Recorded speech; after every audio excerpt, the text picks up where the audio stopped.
सत्यप्रीत news. Hingoli नगरपालिका निवडणुकीसाठी मतदान सुरू असताना शिवसेना शिंदे गटाचे आमदार संतोष बांगर पुन्हा एकदा वादाच्या केंद्रस्थानी आले। मतदानाच्या दिवशी समोर आलेल्या व्हिडिओमध्ये बांगर एका महिला मतदाराला थेट मतदान मशीन समोर हे बटन दाबा अशी सूचना देताना दिसत आहेत। मतदान केंद्रातील गोपनीयतेचे उघड उल्लंघन केल्याचा आरोप त्यांच्यावर होतोय।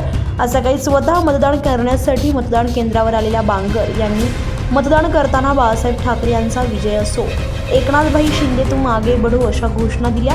मतदान केंद्रामध्ये घोषणाबाजी, मोबाईलचा वापर किंवा मतदाराला मतदानाची दिशा दाखवणे हे निवडणूक आचारसंहितेचे गंभीर उल्लंघन मानले जाते। त्यामुळे बांगर यांच्या या वर्तनावर कारवाईची मागणी होते।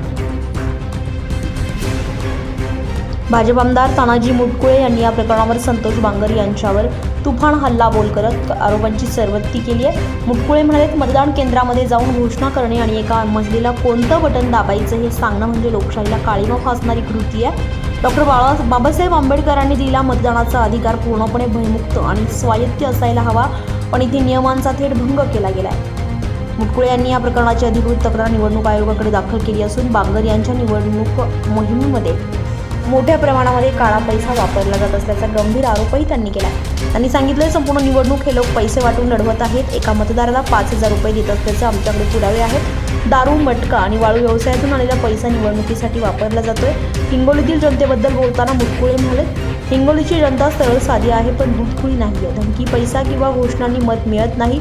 जनता शांतपणे पाहत आहे आणि योग्य वेळी योग्य ठिकाण दाखवते। संतोष बांगर यांचा मतदान केंद्रातील मार्गदर्शनाचा व्हिडिओ समोर आल्यानंतर राजकीय वातावरण जोरदार तापले। विरोधकांनी दाखल केलेल्या तक्रारीनंतर निवडणूक आयोग काय भूमिका घेते याकडे सर्वांचंच लक्ष लागलंय। सत्यवेद न्यूजसाठी ब्युरो रिपोर्ट, हिंगोली।